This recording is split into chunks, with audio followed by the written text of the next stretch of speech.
3장 1절부터 9절까지 말씀 보도록 하겠습니다. 갈라디아서 3장 1절부터 9절까지 말씀입니다. 1절부터 8절까지는 제가 읽고 마지막 9절은 함께 합독하도록 하겠습니다. 어리석도다 갈라디아 사람들아, 예수 그리스도께서 십자가에 못 박히신 것이 너희 눈앞에 밝히 보이거늘 누가 너희를 꾀더냐? 내가 너희에게서 다만 이것을 알려 하노니 너희가 성령을 받은 것이 율법의 행위로냐 혹은 듣고 믿음으로냐?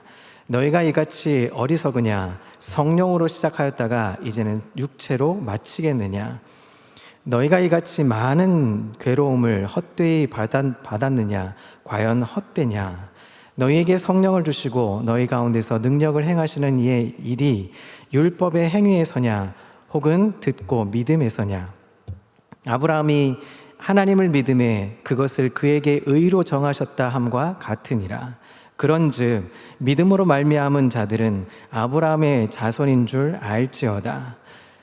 또 하나님이 이방을 믿음으로 말미암아 의로 정하실 것을 성경이 미리 알고 먼저 아브라함에게 복음을 전하되 모든 이방인이 너로 말미암아 복을 받으리라 하였느니라. 함께 읽습니다.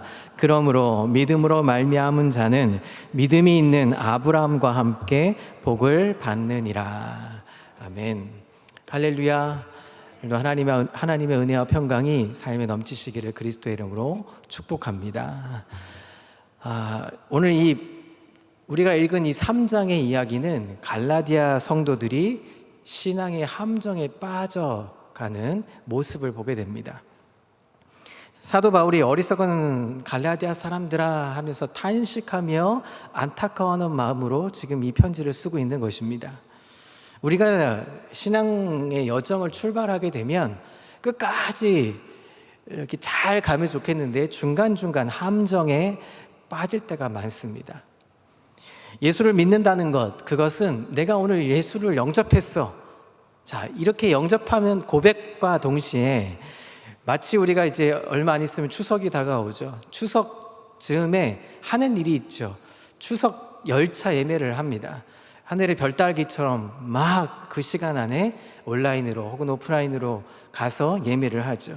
마치 추석의 귀성 열차 티켓 한 장을 딱 땄던 그것처럼 여겨지는 것이 아니라는 것입니다.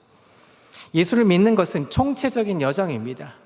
신앙의 여정을 출발하는 것이 예수를 영접했어, 이것으로 그치는 것이 아니라 중간중간 함정에 빠지지 않고 결국인 종착역, 우리가 가야 하는 종착역까지 도달해야 하는 것이죠. 이것이 믿음의 여정이라는 것입니다. 오늘 이 갈라디아 성도들은 신앙의 깊은 함정에 빠졌습니다. 이 갈라디아서 쓰는 당시의 배경은 갈라디아 지방에 지금 쓰고 있습니다. 이곳이 어디냐 하면 사도 바울의 첫 사역지이기도 합니다. 그리고 1차 전도 여행의 첫 출발지였던 것입니다.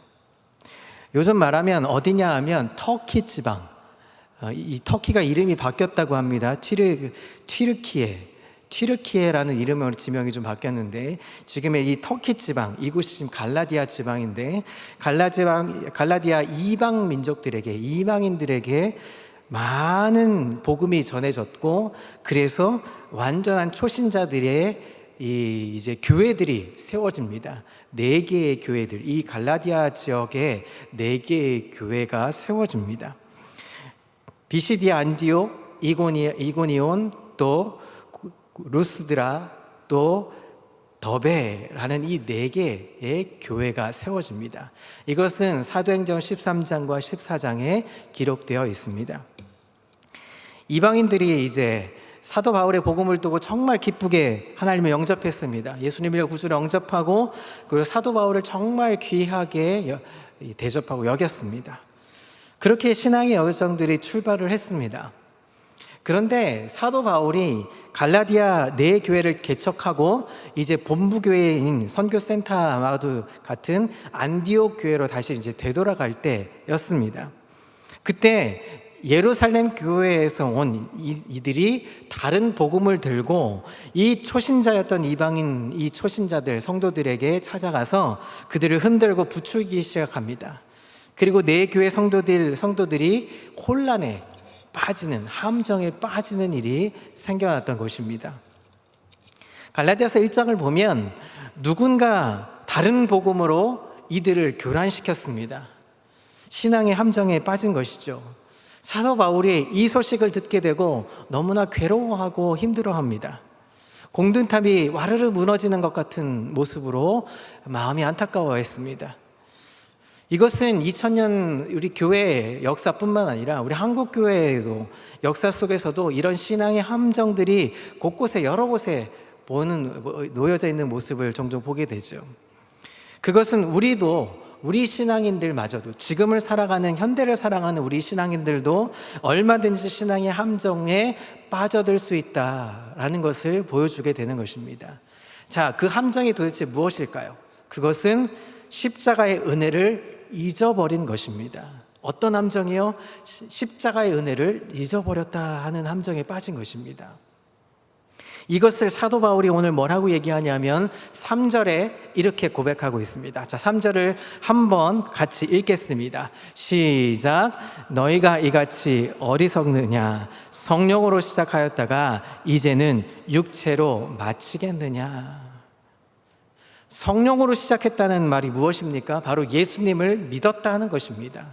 성령이 성령으로 시작했다, 예수님을 영접하고 믿었다 하는 것이죠. 성령이 아니면 예수를 구주로 영접하고 고백할 수가 없습니다. 십자가의 은혜를 듣게 되고 이제 나는 죄인이었구나, 내가 내 죄값을 스스로 해결할 수 없구나, 이것을 받아들이게 되는 것이죠. 이것이 믿음이라는 것입니다. 예수님이 죄값을 치루시고 나는 거저 구원받은 것이구나, 이것을 값없이 거저 받았다, 그것이 바로 은혜라는 것입니다. 그래서 은사 중에 가장 축복된 은사는 바로 은혜를 받은 것입니다. 여러분, 은사를 받았습니까? 라고 하면 네 라고 할 수 있죠. 각기 다른 은사들이 있습니다. 여러 종류의 은사들이 있습니다. 그 중에 제일 큰 은사가 뭐라고요? 은혜. 그 은혜를 값없이 우리에게 받아 선물로 주셨다 하는 것이죠. 내 공로가 하나도 없는 것입니다. 십자가의 은혜는 내 공로가 하나도 자랑할 것이 없습니다. 이것이 성령으로 시작한 것이다 라는 것이죠. 자, 그렇다면 신앙의 함정에 빠지는 것이 과연 무엇일까요? 그것은 두 가지로 요약할 수 있습니다. 첫 번째, 은혜가 내 속에서 사라지는 것입니다. 첫 번째 무엇이요? 은혜가 내 속에서 사라지는 것입니다. 두 번째는, 자, 이제 은혜가 사라지면 어떤 것이 들어옵니까? 그 안에 내 공로, 내 자랑, 내 것이 들어오게 된다는 것입니다. 이 두 가지의 함정에 빠지게 된다는 것입니다. 자, 첫 번째로 신앙의 함정, 은혜가 사라지는 것입니다. 자, 1절을 보겠습니다. 1절로 본문에 돌아가서 함께 읽겠습니다. 시작. 어리석도다 갈라디아 사람들아, 예수 그리스도께서 십자가에 못 박히신 것이 너희 눈앞에 밝히 보이거늘 누가 너희를 꾀더냐. 사도 바울이 뭐라고 얘기합니까? 어리석은 갈라디아 사람들아 라고 하면서 탄식합니다. 1절의 이야기는 3절에도 한 번 더 등장합니다. 어리석은 갈라디아 사람들이여 라고 얘기합니다. 그것만큼 바울은 안타까워하면서 이야기를 전개하고 있는 것입니다. 뭐가 어리석은 것일까요? 그들의 신앙이 누군가에 의해 미혹당한 것입니다. 은혜가 사라집니다. 예수 그리스도께서 십자가에 못 박히신 것이 여러분 눈앞에 선한데 누가 여러분을 미혹합니까? 라고 지금 말하는 것입니다. 여기 1절 마지막 끝에 누가 너희를 꾀더냐 라고 얘기하죠. 이 꾀한다는 것은, 꾀다, 홀리다 라는 것은 누가 와서 나를 속일 때 내 정신을 혼미하게 만들어버리는 것입니다. 마치 사기를 당한 것과 같은 것입니다. 여러분, 사기를 당해보신 적이 있습니까? 누구에게 사기를 당하고 미혹되면 어땠습니까? 정신이 혼란스럽습니다. 정신이 혼미합니다. 그래서 신앙의 정신을 못 차리게 하고 넘어지게 만들어 버리는 것입니다. 지금 갈라디아 초신자 이 성도들을 혼미케 만들고 함정에 빠뜨리게 만드는 사람들이 누구냐? 그들은 바로 유대인 거짓 교사들이었습니다. 그들이 지금 이 초신자였던, 이제 막 따끈따끈하게 예수 그리스도를 영접하고 그 첫사랑에 막 감격하면서 함께 나아가고 있는 이 초신자들에게 지금 유대 거짓 교사들이 그들의 마음을 미혹하고 그들이 은혜를 사라지게 만들어버린 것입니다. 2장에 보면 이 사람들을 사도 바울이 누군지 안다라고 말합니다. 이들이 너희에게 몰래 들어온 거짓 선지자, 거짓 신도들이라 라고 얘기합니다. 이들이 바울이 떠난 틈을 타서 안디옥 교회로 다시 들어가는 그 상황 속에 찾아와서 덫을 놓아버린 것입니다. 거짓 가르침이 무엇일까요? 그것은 너희가 예수를 믿어도 십자가의 보혈만으로 구원받을 수 없다, 이렇게 이야기합니다. 예수 그리스도만, 십자가의 보혈만 의지하면, 믿으면 구원받게 되는데 그것으로 구원받을 수 없다라고 얘기합니다. 거기에 세상에 공짜가 어디 있어?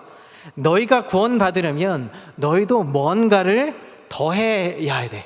너희도 무언가를 해야 해.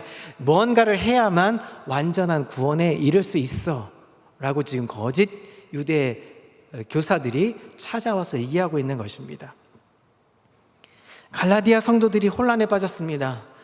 와, 이분들이 적어도 예루살렘 교회에서 찾아온 사람들이라고 하면 적어도 우리보다 먼저 예수를 믿었던 사람들일 텐데 이 사람들을 정말 거짓말할 것 같이 보이지 않는 사람들이야. 그러면 사도 바울이 우리에게 거짓말을 가르친 것은 도대체 뭐가 되는 거야? 거짓말한 거야?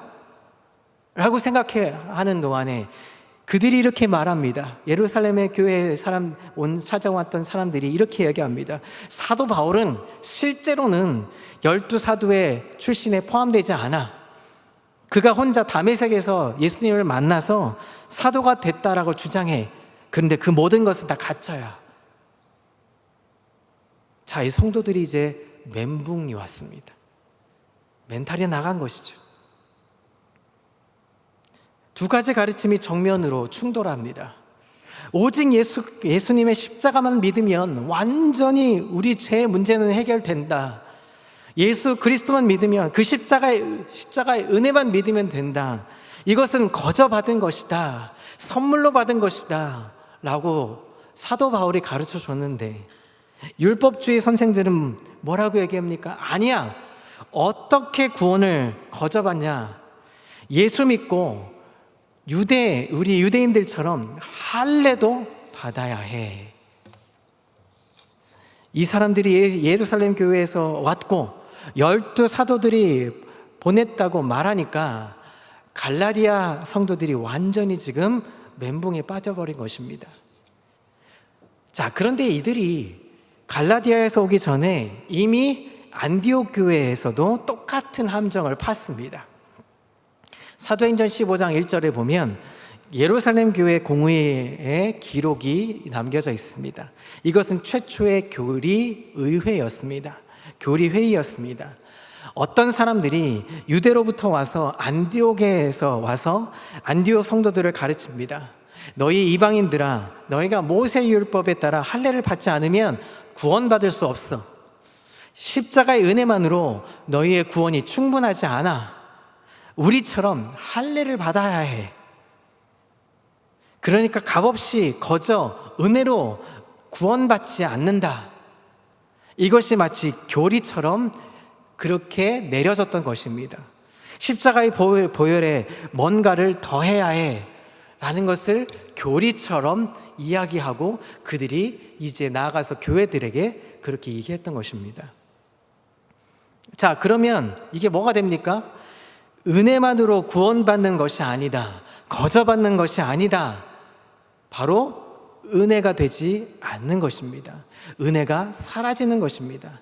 예수님의 말씀은, 사도 바울의 이야기는 다 거짓 증언이 되는 것입니다. 자, 두 번째 함정은 뭐라고요? 은혜가 사라지니까 그 안에 무언가 들어온다 그랬죠. 두 번째 함정은 내 공로가 들어오는 것입니다. 자, 그래서 갈라디아 성도들이 혼란스러워한 것이 무엇이었을까요? 성령으로 시작했는데, 예수를 믿고 성령으로 시작했는데 육체로 마치려 한다는 것입니다. 성령으로 시작한다는 것이 무엇이라고 그랬죠? 오직 은혜라는 것이죠.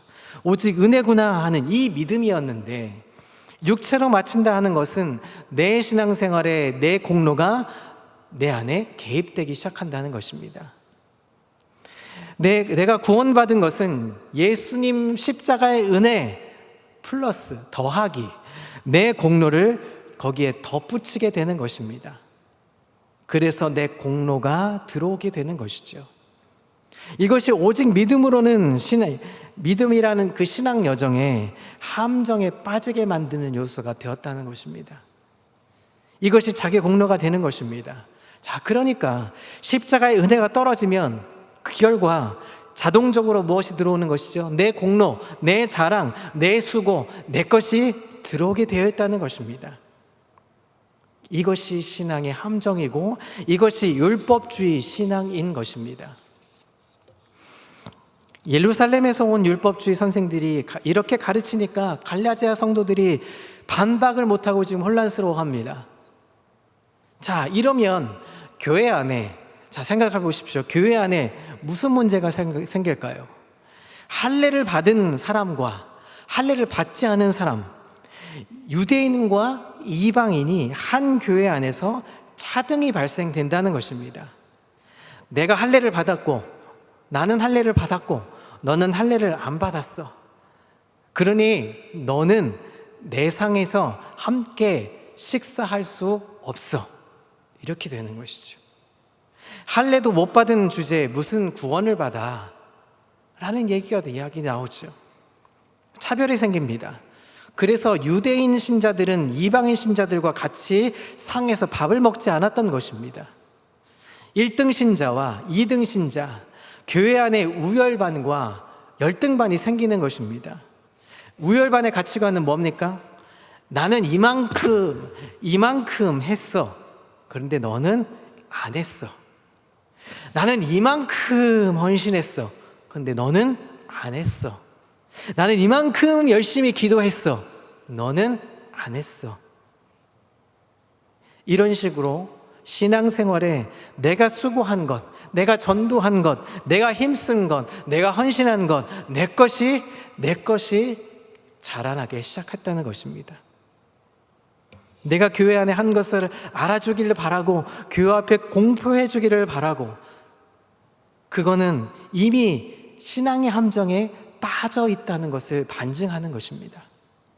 이것이 성령으로 시작했다가 육체로 마치는 신앙을 이야기하는 것입니다. 그런데 우리의 신앙 여정에 이 함정에 한두 번 빠지지 않은 경우가 없을 것입니다. 여러분 한번 생각해 보십시오. 우리가 정말 항상 모든 것이 은혜입니다, 할렐루야 라고 말할 수 있습니까? 매일 하나님의 은혜 속에 우리가 적셔져서 그 은혜로 우리가 삽니다, 할렐루야, 아멘, 이렇게 자신 있게 살아갈 수 있겠느냐는 것입니다.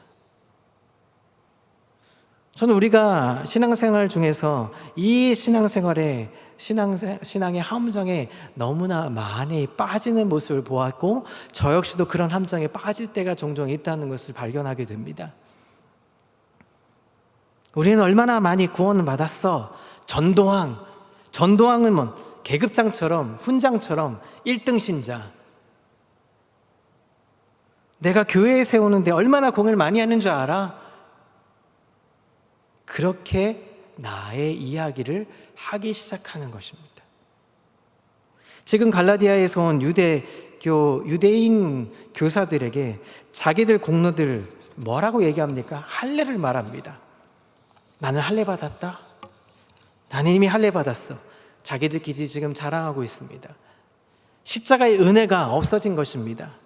그런데 여러분, 이 할례자들이, 할례의 공로를 주장하는 이들이 여기 지금 있는 갈라디아에 있는 교회들, 네 교회들만, 안디옥 교회들만 가서 얘기했던 것이 아닙니다. 고린도 교회에도 함정을 파놨습니다. 빌립보 교회에도 똑같은 함정을 팠습니다. 사도 바울이 가는 곳마다, 새로운 교회를 개척하는 곳마다 십자가의 은혜, 십자가의 복음을 전했지만 다른 곳을 떠나면, 그곳을 이제 다른 곳에 가서 또 복음을 전해야 되니까 이게 넘어가면 이 할례자들이 어김없이 신생교회에 와서 믿음과 할례 두 가지를 해야 구원받는다 라고 가르치기 시작했던 것입니다. 사도 바울과 이들은 평생 원수가 되었던 것이죠. 자, 그런데 누가 다수였습니까? 누가 다수였을까요? 할례파들이 다수였다는 것이죠. 그들이 얼마나 왕성하게 활동했는지 심지어 2장에 보면 베드로 사도가 이 할례파들의 눈치를 보게 됐다라고 지난번에 한번 말씀드린 적이 있습니다. 이 베드로가 이방인들과 함께 식사를 하다가 갑자기 할례파 이 유대인들이 찾아와서 쳐들어오니까 외식을 하는 거였죠. 도망갔죠. 피했죠. 할례 받지 않은 이방인들과 함께 식사하는 것을 부끄러워했습니다. 예수 믿고 할례 받으면 1등 신자, 예수 믿고 할례 안 받으면 2등 신자, 우열반이 갈린 것입니다. 그래서 눈치를 보니까 사도 바울이 공개적으로 베드로를 책망하죠. 복음에 따라 똑바로 행동해 하셔야 됩니다. 모두가 신앙의 함정에 빠지게 되었다는 것이죠. 사도 바울이 딱 보니까 이 지금 갈라디아 교회 교인들이 이미 함정에 빠진 것을 보게 됐죠. 안타까워하면서 1등 신자, 2등 신자 갈라놓고 너는 유대파 그리스도인, 너는 헬라파 그리스도인, 너는 누구게, 너는 어떤 사람, 너는 할례파, 너는 할례 받지 못한 사람, 이렇게 갈라놓은 모습을 보니까 한탄하면서 사도 바울이 이들에게 지금 편지를 쓰는 것입니다. 내 공로, 내가 하는 일, 내 것이 드러나기 시작하면서 자꾸 육체의 것을 드러낸다는 것입니다. 그래서 4절에 바울이 진심으로 이렇게 말을 하고 있습니다. 자, 4절을 보겠습니다. 함께 읽습니다. 시작. 너희가 이같이 많은 괴로움을 헛되이 받았느냐? 과연 헛되냐? 여러분의 신앙, 저와 여러분들의 신앙을 허사가 되고 마는 것이다. 진정 헛되이 끝나버리는 것이다. 그런 것, 은혜가 사라지고 내 공로가 들어오니까 나는 아무것도 아니야. 내 모든 것들은 다 헛된 것이야. 거의 사도 바울이 울먹이면서 이렇게 말합니다. 그때 성도들이 할례를 받거나 지금 우리 교회에 교회에서 헌신을 하거나 그것은 그렇게 할 모든 힘을 누가 주신 것이냐? 바로 주님이 주신 것이다. 다 주님이 주신 것이다. 이것이 바로 은혜이다. 그런데 십자가의 은혜를 잊어버린 것이다. 여러분의 신앙은, 지금이 하는 신앙은 모든 것이 헛된 것입니다. 이게 왜 문제가 되는가? 은혜를 깨닫지 못했기 때문입니다. 다시 한번 은혜를 깨달아야 하는 것입니다. 내 공로를 버리십시오. 이렇게 하시는 분이 바로 우리 주님인 것입니다. 우리 주님을 기억해야 하는 것입니다. 라고 4절에 그렇게 이야기하고 있는 것입니다. 그런데 이 은혜를 잊어버리면 뭐가 됩니까? 내가 헌신한 것, 내가 기도한 것, 내가 헌금 드린 것, 내가 다 믿음으로 한 것이 아니고 다 내 공로가 되어지는 것이죠. 하나님이 함께 하셔서 하나님이 주신 것이고 하나님이 주신 것으로 행했던 것이 아니라 다 내가 했던 것으로 끝나버리는 것입니다. 이것을 성령으로 시작했다가 육체로 마치는 함정에 우를 범하지 말라고 경고하고 있는 것입니다. 자, 문제는 무엇입니까? 우리 모두가 다 그런 함정에 빠질 수 있다라는 것입니다. 믿음으로 살아갈 때 우리가 단 한 번도 이런 함정에 빠지지 않아, 나는 결코 하나님의 은혜로만 살 수 있어, 장담할 수 없습니다. 그렇게 함정에 빠져 있을 때 중요하죠. 그런 함정에 우리는 여전히 노출되어 있을 때 우리는 어떻게 해야 되느냐? 다시 한번 하나님께 고백하고 은혜를 구하는 것입니다. 깨달으면 고백할 수 있게 되는 것이죠. 하나님의 은혜입니다. 내가 한 공로가 아무것도 아닙니다. 나는 아무것도 아닙니다. 내가 하는 모든 삶의 여정은 다 배설물입니다. 하나님의 은혜로 감당할 수 있는 것입니다. 이 고백이 있을 때, 내 안에 주님의 은혜가 사라졌구나, 다시 내 공로가 자꾸 스물스물 드러날 때, 아니야, 하나님의 은혜로 나는 사는 것이야, 하나님의 영광을 위해 나는 사는 것이야, 다시 입술로 고백할 때 은혜는 그 영광을 다시 내 안에 은혜가 찾아오고 내 은혜가 채워질 때 이 시험의 함정에서 빠져나오는 수 있게 된다고 성경은 기록하고 있는 것입니다. 그래서 사도 바울은 아브라함의 믿음을 갖고 말하고 있습니다. 자, 6절을 읽겠습니다. 자, 6절을 다 같이 읽습니다. 시작. 아브라함이 하나님을 믿음에 그것을 그에게 의로 정하셨다 함과 같으니라. 아브라함이 하나님을 믿으니 하나님이 그 믿음을 의로 여기셨다 하는 것이죠.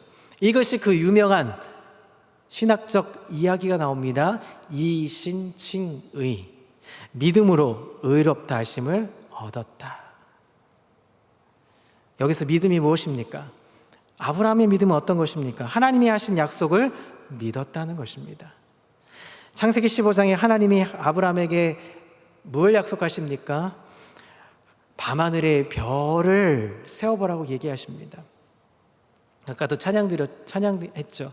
여러분들의 복을 한번 세워보시죠. 찬양했죠. 그것처럼 하늘에 별을 세워보라 더니 셀 수 없습니다. 어떻게 저걸 셉니까? 하니까 하나님이 아브라함아, 내 자손이 이 별들만큼이나 많아지게 하겠다 하는 약속하시죠.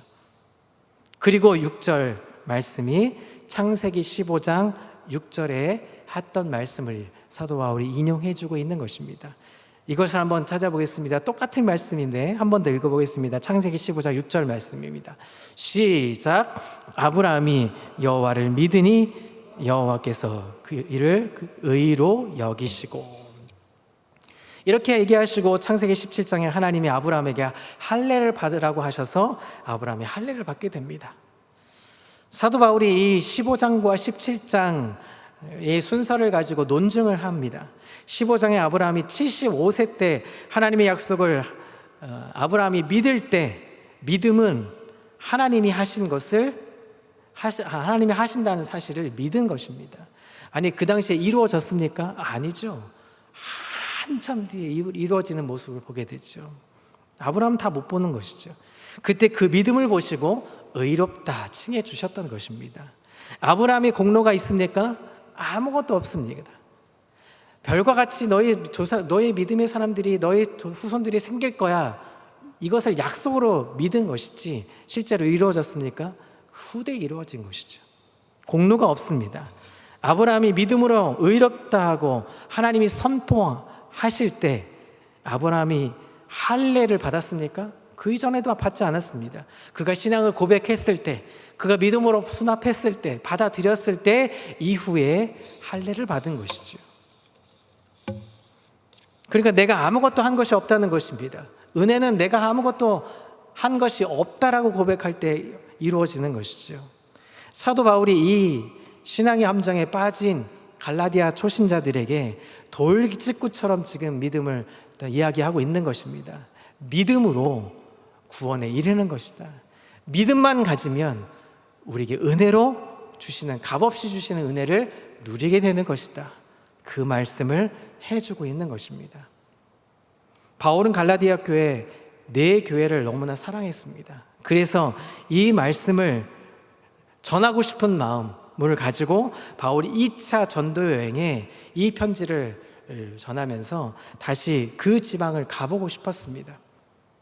그래서 바울과 실라가 이제 그곳을 방문하게 되는데, 이 내용이 사도행전 16장에 기록되어 있습니다. 16장 1절부터 5절까지의 이야기를 읽어보겠습니다. 제가 읽어드리겠습니다. 바울이 더베와 루스드로에게도 이르매 거기 디모데라 하는 제자가 있으니 그 어머니는 믿는 유대 여자요 아버지는 헬라인이라. 디모데는 루스드라와 이구니온에 있는 형제들에게 칭찬받는 자니 바울이 그를 데리고 떠나고자 할새 그 지역에 있는 유대인으로 말미암아 그를 데려다가 할례를 행하니 이는 그 사람들이 그의 아버지는 헬라인인 줄 다 알미러라.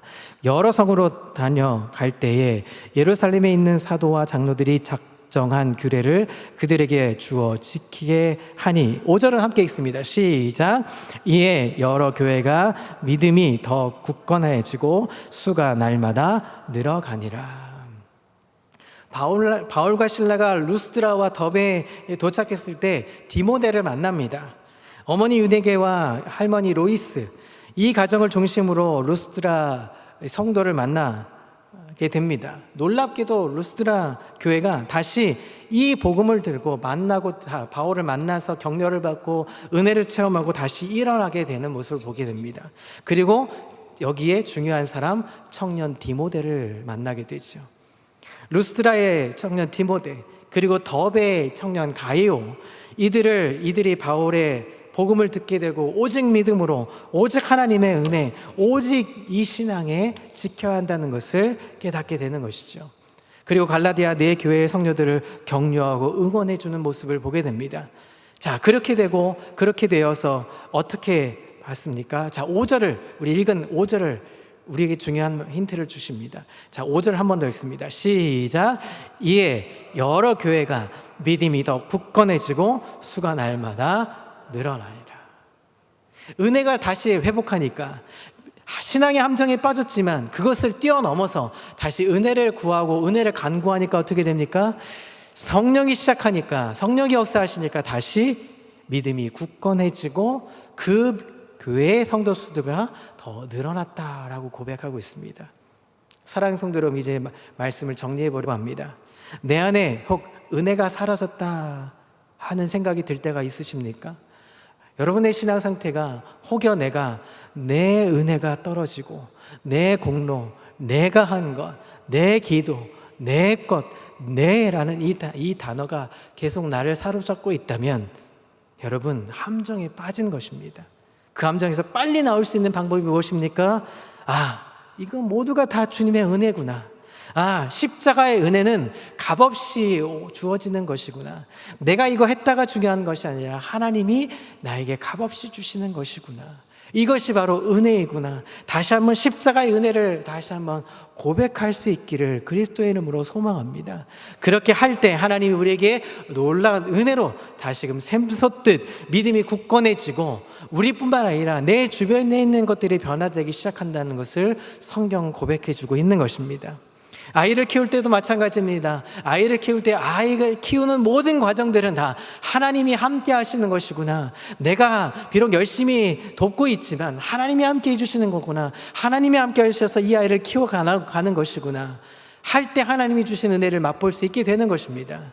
그런데 이것은 내 아이는 내가 키워, 내 아이는 내 정보력으로 키워, 내 아이는 세상이 주는 지혜로 키워, 이렇게 공부해야 잘 자라, 이 정보력으로 키우면 내 것이 되고 내 아이가 되고 결국은 어떻게 됩니까?